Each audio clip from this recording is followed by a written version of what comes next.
দিন দিন সংসারের অবস্থা খুব খারাপ হয়ে যাচ্ছে সুমিত্রা। কি যে করব বলো তো। কি আর করবে, কোনো কাজ করার চেষ্টা করতে হবে। আমি ভাবছি কোনো চাষবাস করা যায় নাকি। কি চাষ করতে পারি আমরা বলো? আমাদের তেমন জায়গা জমিও নেই যেখানে চাষবাস করতে পারি। আমি বলি কি, শোনো, গ্রামের লোকেদের কাছে শুনেছি বর্তমানে মোড়ল মশাই নাকি গ্রাম থেকে অনেক পরিমাণে লাউ কিনছে। লাউ? কেন বলো তো? এত লাউ দিয়ে মোড়ল মশাই কি করে?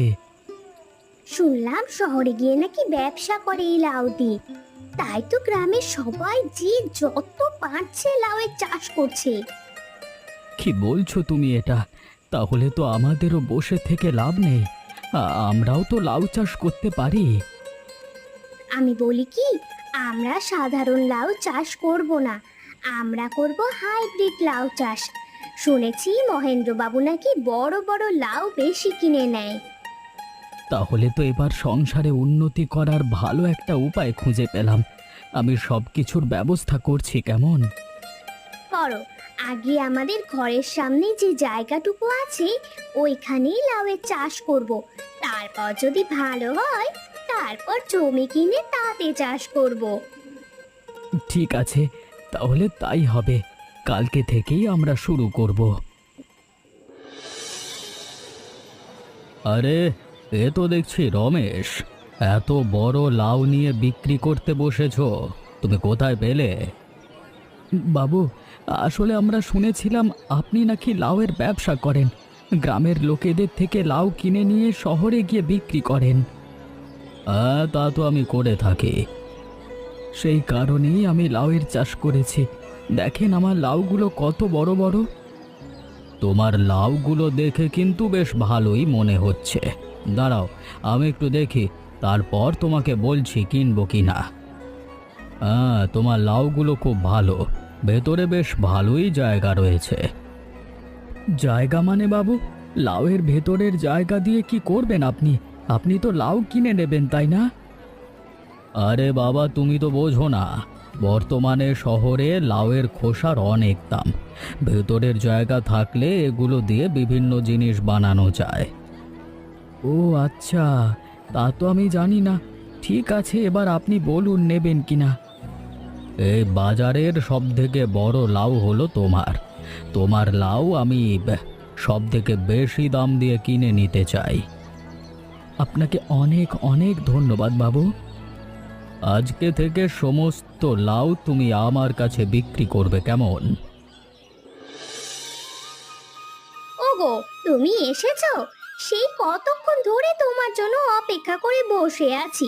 এত দেরি হলো কেন গো?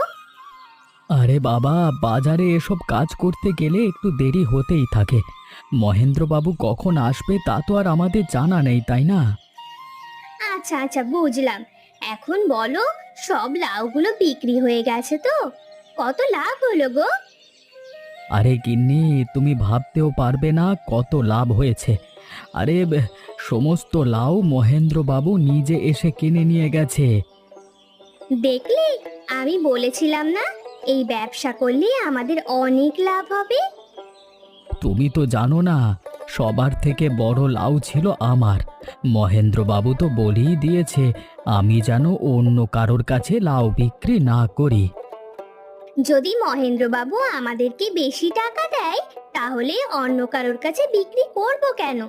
আজ থেকে সব লাউ মহেন্দ্রবাবুর ঘরেই যাবে। কিন্তু গাছে যত লাউ আছে তা দিয়ে তো হবে না। আরো বেশি লাউ লাগবে, আর আমাদের এই কাজ চালিয়ে যেতেই হবে। তাহলে আমি বলি কি, যে এই টাকা লাভ হয়েছে সেই টাকা দিয়ে একটা জমির ব্যবস্থা করো না। তারপর সেই জমিতে আমরা আরো বেশি করে লাউ চাষ করব। কথাটা তুমি মন্দ বলনি। ঠিক আছে, আমি বরং এ বিষয়ে অমিতের সাথে একটু কথা বলে দেখি। অমিত শিক্ষিত ছেলে, এ বিষয়ে ভালো জ্ঞান থাকবে ওর। ঠিক আছে, তাহলে যাও, এখন হাত মুখ ধুয়ে এসো, খাবার বাড়ছি আমি। কি রে অমিত, কোথায় যাচ্ছিস তুই? আমি তো তোর কাছেই যাচ্ছিলাম। দাঁড়া দাঁড়া দাঁড়া। কেন গো দাদা, কি হয়েছে? কিছু বলবে নাকি? আরে বলবো রে বলবো, শোন। তোর কাছে একটা বিষয়ের জন্য এসেছি আমি। আমি আসলে সিদ্ধান্ত নিতে পারছি না কি করব। আরে বলেই ফেলো না, আমি যখন আছি তোমাকে এত সিদ্ধান্তহীনতায় ভুগতে হবে না। আমি লাউয়ের চাষ করেছিলাম, ভালোই ফলন হয়েছে, ভালোই লাভ হয়েছে। মহেন্দ্র বাবু আমাদের থেকে লাউ কিনে নিয়েছে। মহেন্দ্রবাবু তো ভালো লোক, গ্রামের গরিব কৃষকদের সাহায্য করে। তাই তো আমি ভাবছি আরও কিছু লাউয়ের ফলন করব। এখন যে টাকা লাভ হয়েছে সেই টাকা দিয়ে একটা জমির ব্যবস্থা করব নাকি। দেখো, মহেন্দ্রবাবুর এই ব্যবসা কিন্তু বহুদিন চলবে, তাই তুমি নিশ্চিন্তে একটি জমির ব্যবস্থা করতেই পারো। ঠিক আছে, তাহলে একটা জমির ব্যবস্থা করি কেমন? মহেন্দ্রবাবু আসলেই ভালো লোক, গরিবদের নেতা উনি। আমিও মাঝে মধ্যে মহেন্দ্রবাবুকে মুগ্ধ হয়ে দেখি, কত সুন্দরভাবে গরিবদের সাথে ভালো ব্যবহার করে, তাদের সাহায্য করে। আসলেই টাকা পয়সা হলেই যে মানুষ অমানুষ হয়ে যায় এমন কোনো বিষয় নয়। মানুষের মধ্যে মনুষ্যত্ব বোধ থাকাটাই হলো আসল। ঠিক আছে দাদা, তাহলে এখন আমি যাই। আরও যদি কোনো সাহায্য প্রয়োজন হয় আমাকে জানাতে ভুলবে না, কেমন?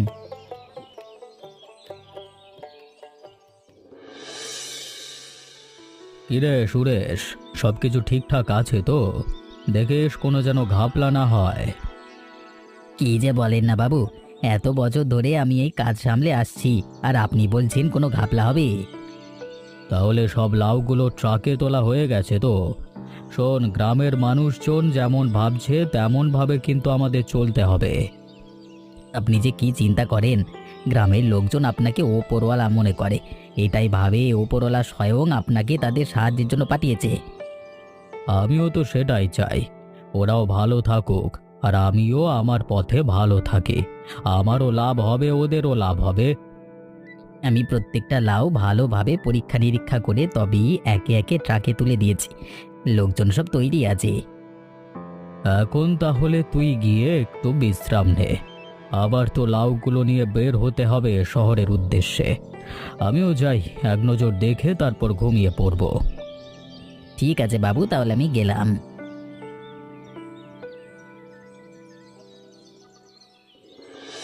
দাদা, ও দাদা, এই কোথায় যাচ্ছ? হ্যাঁ, কোথায় যাচ্ছ তুমি? লাউ বিক্রি করতে যাচ্ছ নাকি? দেখতেই তো পাচ্ছিস লাউয়ের ঝুড়ি, লাউ বিক্রি করতেই যাচ্ছি। দাদা, দাদা, এই লাউগুলো বিক্রি করো না। এই লাউগুলো কিন্তু ভালো মানুষে নেয় না। তুমি আমার কথা শোনো। কি বলছিস তুই? ভালো মানুষে নেয় না আবার কি? আমাদের লাউগুলো সব মহেন্দ্রবাবু কিনে নেয়।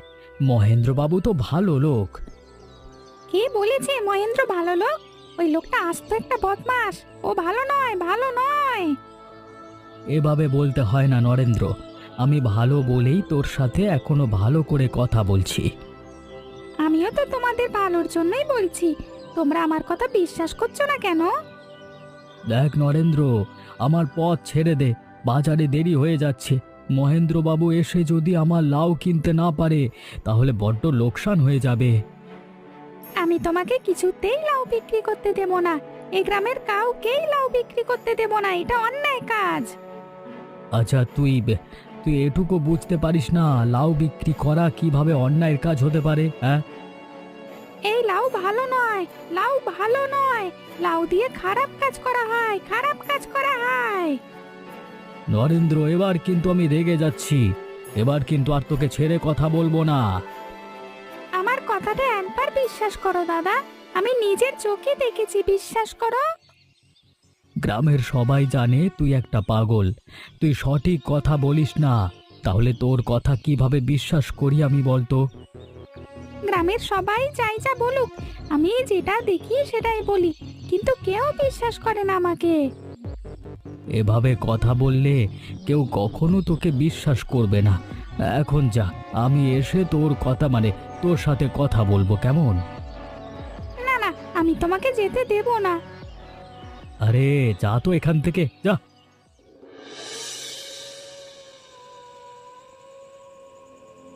কি গো, তোমাকে এমন চিন্তিত মনে হচ্ছে কেন? কিছু ঘটেছে নাকি? আমাকেও তো কিছু বললে না। আজকে আমার সাথে এক অদ্ভুত ঘটনা ঘটেছে বুঝলে। ওই যে নরেন্দ্র আছে না, ওই যে পাগল ছেলেটা গ্রামে গ্রামে ঘুরে বেড়ায়। ও হ্যাঁ, নরেন্দ্র, চিনতে পেরেছি আমি। তাও কি করেছে? কি বলেছে তোমাকে? ঢিল পাটকেল ছুঁড়েছে নাকি? সেটা সেটা হলেও না হয় একটা কথা ছিল, কিন্তু যা বলল ও, তাতে আমার কেমন যেন একটা সন্দেহ মনে হচ্ছে। কি বলেছে ও তোমাকে? ও বলেছে ও যা দেখে ও সেটাই বলে। এই লাউগুলো ভালো মানুষেরা নাকি কিনে নেয় না, লাউ দিয়ে খারাপ কাজ করা হয়। আমাকে লাউ বিক্রি করতে বারণ করলো। কি বলছো তুমি এটা? কিন্তু নরেন্দ্র তো পাগল ছেলে, ওর কথা কিভাবে বিশ্বাস করি বলো তো? আর তাছাড়া মহেন্দ্রবাবু কত ভালো লোক, তা তো গ্রামের সবাই জানে। কিন্তু ওর কথাও কিন্তু ফেলে দেওয়ার মতো নয়। ও বলেছে ও যা দেখে সেটাই বলে, অন্য কিছু বলে না। তাহলে ও নিশ্চয়ই কিছু দেখেছে। তা তো জানি না ও কি দেখেছে, তবে আমারও মনে সন্দেহ হচ্ছে। যাক, এবার থেকে নজরদারি করেই তারপর কাজ করব। নজরদারি করেই বা কি হবে? আমরা সাধারণ কৃষক, এই তো সবজি চাষ করে যা লাভ হয় তাই দিয়েই কোনো মতে সংসার কাটিয়ে দিই। এসব ঝামেলার মধ্যে ঢুকে লাভ আছে কি? এটা অবশ্য ঠিকই কথা বলেছো তুমি। আচ্ছা বাদ দাও, এবার ঘুমিয়ে পড়ো, কালকে আবার অনেক কাজ আছে যে।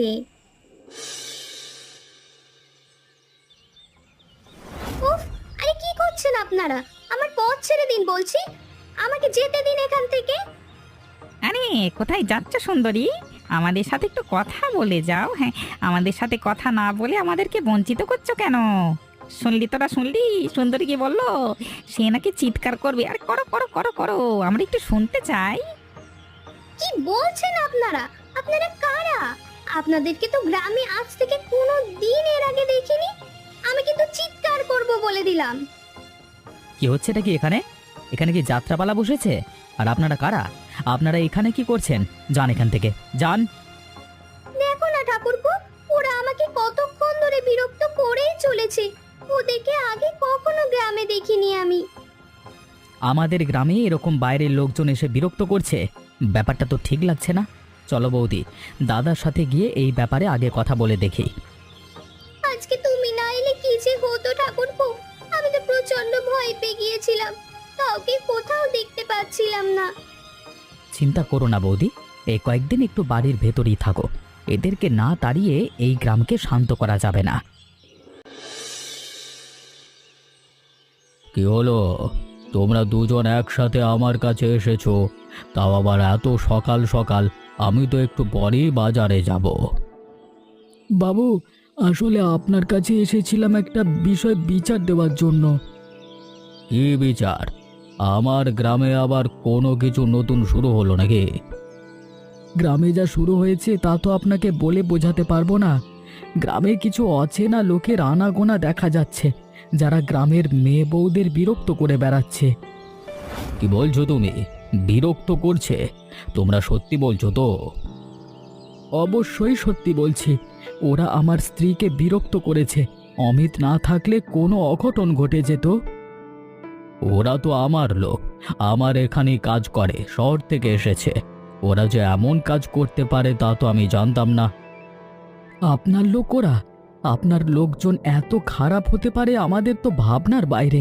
তাহলে কি এর বিচার আপনি করবেন না?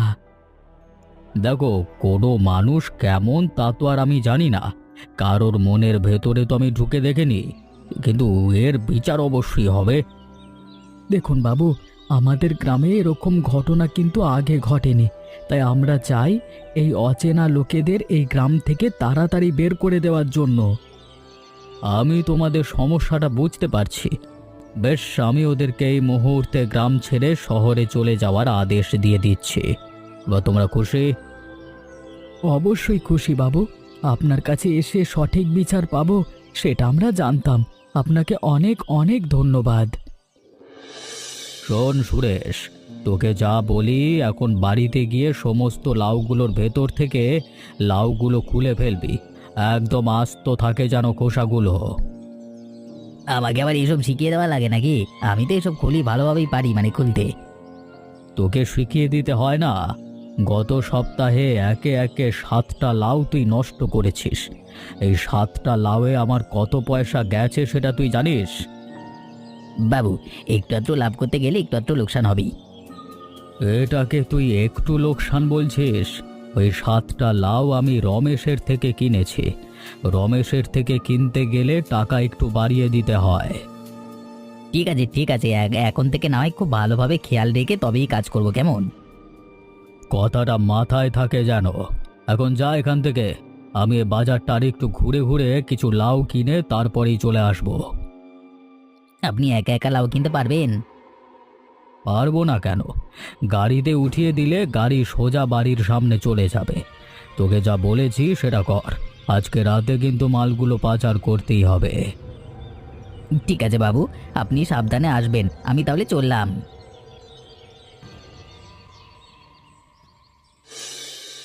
তোমার এখন আসার সময় হলো? বাজার তো সেই কখন শেষ হয়ে গেছে, আর তুমি এখন আসছো?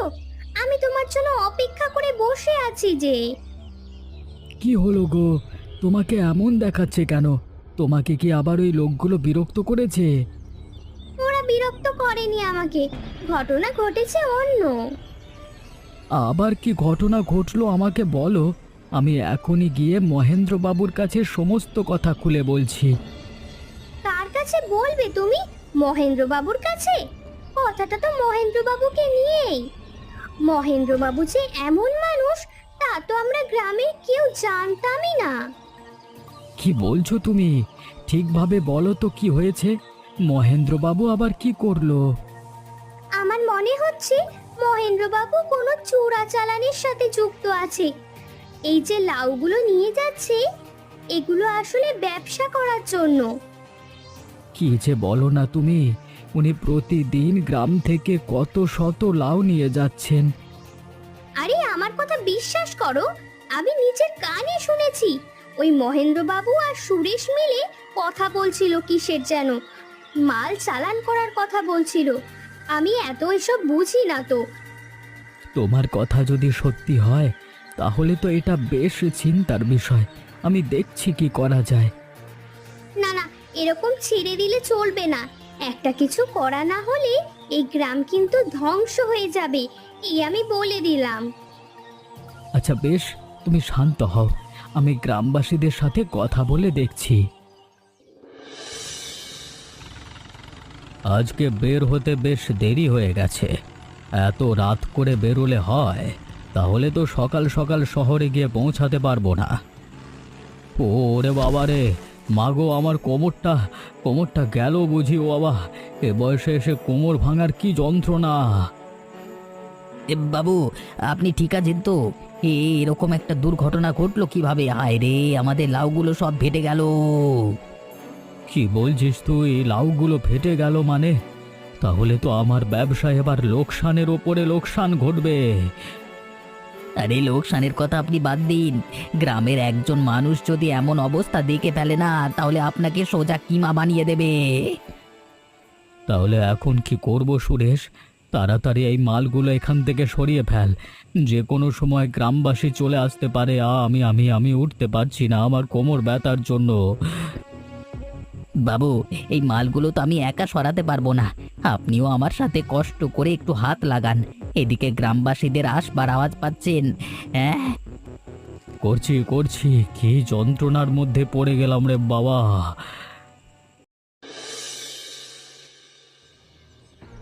তবে রে, এত বড় বেইমানি আমাদের সাথে! আমাদের মতো গরিব কৃষকদের নিয়ে এত বড় খেলা খেলা হচ্ছে। ওদের সাথে কি কথা বলছো দাদা? ওদেরকে দাও উত্তম মধ্যম। একদম চোরাচালানের ব্যবসার কথা আজীবন মাথা থেকে চলে যাবে জানো। হ্যাঁ, গ্রামবাসীরা, তোমরা দাঁড়িয়ে আছো কেন? মারো বেটাদের, মেরে মেরে একদম হাত পা গুঁড়ো গুঁড়ো করে দাও। আরে আরে, তোমরা আমার একটা কথা শোনো, আমাকে মেরো না মেরো না। তোমাদের যত টাকা লাগে আমি দেব। তোমরা যা ভাবছো তেমন কিছু নয় বাবরে। অনেক বোকা বানিয়েছিস আমাদের মতো গরিবদের, কিন্তু আর নয়, আর বোকা বানাতে আমরা তোকে দেব না। গ্রামবাসীরা দাঁড়িয়ে আছে কেন? মারো গো, মারো কে! ওরে বাবা, ওরে বাবা রে, কোমরটা আবার বুঝে আবার ভেঙে গেল। ছেড়ে দাও, ছেড়ে দাও, আমি আর কোনো দিন এমন কাজ করব না, আর কোনো দিন লাউয়ের আশেপাশেও যাব না। আমরা এত কষ্ট করে লাউয়ের ফলন করি, আর সেই লাউ নিয়ে অনৈতিক কাজ করা হচ্ছে, আর আমাদেরকে পাপের ভাগীদার করা হচ্ছে। চাই না আমাদের অমন টাকা। তোমাদের পায়ে পড়ি, আমাদের মেরো না, আমাদেরকে ছেড়ে দাও, আমরা এই গ্রাম থেকে দূরে চলে যাব। গ্রাম ছেড়ে তোদেরকে তো যেতেই হবে, কালকেই তোদের বিচার হবে। গ্রামবাসীরা সবাই মিলে তোদের গলায় জুতোর মালা পরিয়ে তারপরে গ্রাম ছাড়া করবে। নিয়ে চলো ওদের। এই মহেন্দ্র বাবুকে আমরা কত ভালো মানুষ ভাবতাম, আর এই মহেন্দ্র বাবু আমাদের সাথে এমন বেইমানি করলো, গরিবদের অনুভূতি নিয়ে খেলা করলো। ওর গলায় জুতোর মালা পরানো হোক। আমি বলি কি, ওদের গলায় জুতোর মালা পরাবে নরেন্দ্র, কারণ নরেন্দ্রর কারণেই আমরা এত কিছু করতে পেরেছি। আয় নরেন্দ্র, সামনে আয়। এবার এই গ্রাম ছেড়ে চিরতরে এখান থেকে চলে যা, আর কোনোদিন এই গ্রামে আসবি না। আর তোর যত সম্পত্তি রয়েছে তা গ্রামের উন্নতির কাজে ব্যবহার করা হবে। হ্যাঁ, আর আমার একটা প্রস্তাব আছে রমেশ দাদা, এই গ্রামের যত লাউ চাষ হয়েছে সবগুলো তো নষ্ট হয়ে যাবে, তাই তুমি আর আমি মিলে শহরে গিয়ে লাউয়ের ব্যবসা করব। বেশ, সেটাই মনে হয় ভালো হবে। তাহলে আমারও লোকসান হবে না, গ্রামের কৃষকেরাও লোকসানের হাত থেকে বেঁচে যাবে। আগে ওদেরকে তাড়িয়ে নি। আচ্ছা বলো তো বন্ধুরা, এ গল্পে মহেন্দ্রবাবু কিসের ভেতরে চোরাচালানের কারবার করত? এমনই মজার মজার গল্প দেখতে আমাদের চ্যানেলকে সাবস্ক্রাইব করতে ভুলবেন না।